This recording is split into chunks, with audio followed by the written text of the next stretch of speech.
আসসালামু আলাইকুম রহমতুল্লাহি ওয়াবারাকাতুহু।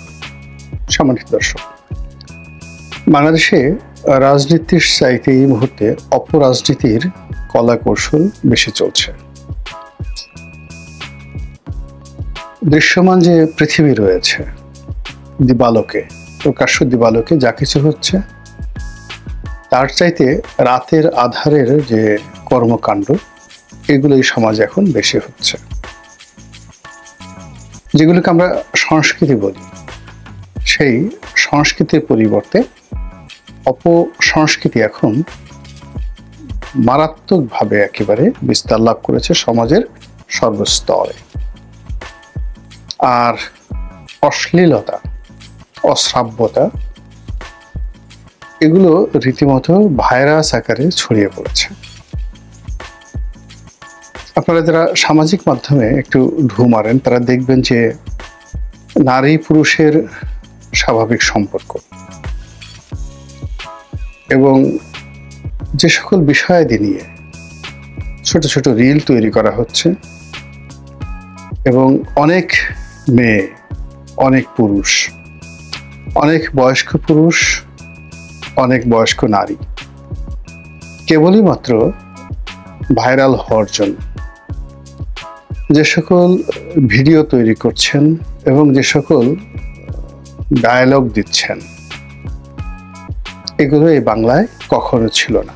ফলে একটা সমাজ প্রতারণার কবলে পড়েছে, একটি সমাজ প্রতিহিংসা ক্রমশ মাথা চাড়া দিচ্ছে এবং একটা ভয়াবহ, যাকে বলা হয় চক্রান্তের জালে পুরো দেশ এবং জাতি আমরা ঢুকে পড়েছি।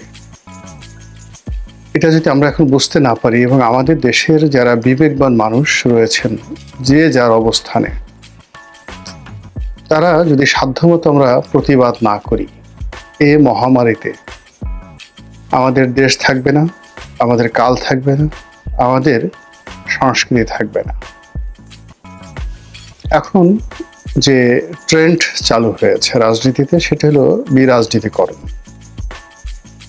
আওয়ামী লীগের মতো একটি রাজনৈতিক দল শেষ হয়ে গেছে এবং তারা নিজেদের কুকর্ম, দেশি বিদেশি চক্রান্ত এবং নানা কারণে তারা যেভাবে রাজনীতি থেকে উচ্ছেদ হয়েছে, কবে যে তারা ফিরে আসবে এবং ফিরে আসলে তারা আদৌ রাজনীতি করবে না অপরাজনীতি করবে, তারা রাজনীতি করবে না প্রতিহিংসা চরিতার্থ করবে, তারা রাজনীতি করবে নাকি তাদের যে অতীত দুর্নীতি, সেই দুর্নীতির মহোৎসব তারা শুরু করবে, এগুলো নিয়ে এখনই বলা যাচ্ছে না। কিন্তু আমরা যেটা রাজপথে যেটা দেখতে পাচ্ছি, সেটি হলো কিছু রাজনৈতিক দল, ছোট এবং বড়, যে যার মতো করে খিস্তি খেউর করছে, যে যার মতো দুর্নীতি করছে, আর প্রতিপক্ষের উপর সেই দুর্নীতির দায় চাপানোর চেষ্টা করছে। আর নিজেরা শত দুর্নীতি করা সত্ত্বেও তারা সাধু এবং সন্ন্যাসী, এরকম একটা ন্যারেটিভ তৈরি করার চেষ্টা করছে। যারা রাষ্ট্র ক্ষমতায় আছেন, তারা সবকিছুতে নির্বিকার। পৃথিবীতে যে দায়িত্ব রয়েছে, কর্তব্য রয়েছে, সততা রয়েছে, দেশপ্রেম রয়েছে, এই জিনিসগুলো যে কোথায় লেখা আছে এবং এই জিনিসগুলো যে আদৌ লেখাপড়া করা দরকার, এটা এখন যারা রাষ্ট্র চালাচ্ছেন তাদের আচার আচরণে, ভাব ভঙ্গিতে মনে হচ্ছে না। অবস্থা দৃষ্টি মনে হচ্ছে যে তারা সেই যে বাঁশি বাজাচ্ছিল যখন রোম পুড়ছিল, সর্বনাশের কালো ধোঁয়া যখন সারা বাংলাকে গ্রাস করেছে, পথ ঘাট মাঠ যখন সাধারণ মানুষের জন্য ভয়ঙ্কর হয়ে পড়েছে, প্রতিটি জীবন যখন ঘাতকের বুলেট, ডাকাতের অস্ত্র, সন্ত্রাসীদের আক্রমণের লক্ষ্যবস্তুতে পরিণত হচ্ছে, তখন এক শ্রেণীর মানুষ নাকের তেল দিয়ে বাংলাদেশকে চাঁদের দেশ বানানোর জন্যে, বাংলাদেশকে মঙ্গল গ্রহ বানানোর জন্য বিশাল বিশাল সেই প্রকল্প নিয়ে তারা গবেষণা করছে। এবং এই গবেষণারই একটি অংশ হলো নির্বাচন নামক ছলচাতুরি। আমাদের দেশের এক শ্রেণীর মানুষ মনে করছে আগামীকাল যদি নির্বাচন হয় তাহলে সকল সমস্যার সমাধান হয়ে যাবে। কিন্তু গত 11 মাসে যে সর্বনাশ ঘটেছে সারা দেশের, সেই সর্বনাশের জন্য কারা দায়ী সেই বিষয়ে নিরপেক্ষভাবে একজনও যারা দায়ী সেই অভিভাবকত্ব নিয়ে কথা বলেননি। হযরত উমর রাদিয়াল্লাহু তাআলা আনহুর সন্তান মদ্যপান করলেন, খলিফাতুল মুসলিমিন।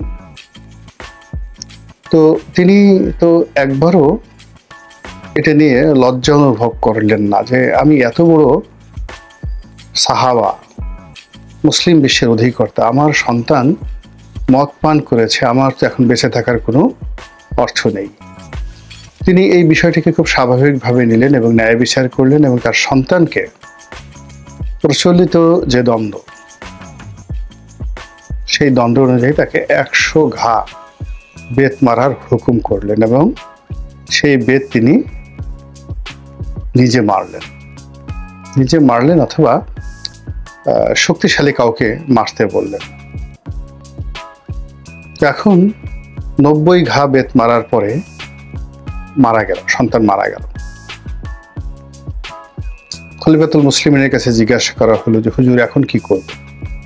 তো বলল যে তাকে দাফন করো এবং তার কবরের উপরে বাকি 10 ঘা মেরে দাও। এই হলো মুসলমানদের ন্যায় বিচারের ইতিহাস। এখন অন্যায় শিবির করুক, জামাত করুক, বিএনপি করুক, জাতীয় পার্টি করুক, এনসিপি করুক, যতক্ষণ না পর্যন্ত যারা অন্যায় করেছে তাদের অভিভাবক তারা ন্যায় বিচার না করবেন এবং দায় দায়িত্ব স্বীকার করে তারা কঠোর না হবেন, ততক্ষণ পর্যন্ত এই বাংলার জমিন পাপ মুক্ত হবে না। কিন্তু সেই কাজ না করে আমরা যে যার অবস্থানে বসে প্রতারণা করে যাচ্ছি এবং এই প্রতারণা বাড়ছে, সঙ্গে অশ্লীলতা এবং তার সঙ্গে যাকে বলা হয় মুনাফিকি। এক পক্ষ নির্বাচন চাচ্ছে যেভাবে, আর এক পক্ষ এই নির্বাচন না দেওয়ার জন্য ছলচাতুরি করছে।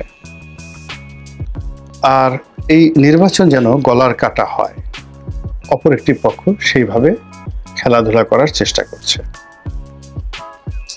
আপনারা সবাই জানেন যে বিএনপি এবং তার যারা সহযোগী সংগঠন রয়েছে, বন্ধু প্রতিম সংগঠন রয়েছে, তারা 2025 সনের ডিসেম্বর মাসের মধ্যে যে কোনো মূল্যে নির্বাচন অনুষ্ঠানের দাবি জানিয়ে আসছে এবং তাদের সেই দাবিকে অকার্যকর করার জন্য এবং তাদের মুখে কালিমা লেপনের জন্য এখন রাজপথে আবার সেই সান্ডা না অমুক, খাম্বা না অমুক, এ সকল অশ্লীল অশ্রাব্য সেই যে ভাষণ, স্লোগান, উত্তাল আবার রাজপথে সাধারণ ছাত্ররা নেমে এসেছে। এই যে যন্ত্রণা, এই যে বেদনা, এই বেদনা কিন্তু থামছে না। এর ফলে কি হচ্ছে, সামনের যে দিনগুলো অশ্লীল থেকে অশ্লীলতর হয়ে যাচ্ছে। এবং আপনারা জানেন যে নির্বাচন নিয়ে বর্তমান যিনি প্রধান উপদেষ্টা রয়েছেন, সেই প্রধান উপদেষ্টা আগামীতে কি কি পরিকল্পনা করছেন।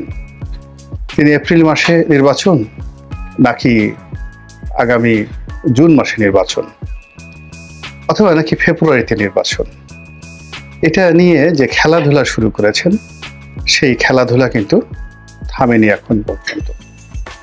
এবং সেই খেলাধুলাকে আরো জটিল করার জন্য, আরো কুটিল করার জন্য যে চক্রান্ত চলছে, সেই চক্রান্তকে আরো যাকে বলা হয় ফলপ্রসূ করার জন্য আমি আশঙ্কা করছি যে এপ্রিলে নয় 2026-এর, কিংবা ধরুন লন্ডন বৈঠক অনুযায়ী ডিসেম্বর মাস মানে ফেব্রুয়ারি মাসে নয়, কিংবা বিএনপির দাবি অনুযায়ী আগে যে দাবি তারেক রহমান সাহেব বলেছিলেন ডিসেম্বর মাসের মধ্যে নির্বাচন হতে হবে সেটাও নয়।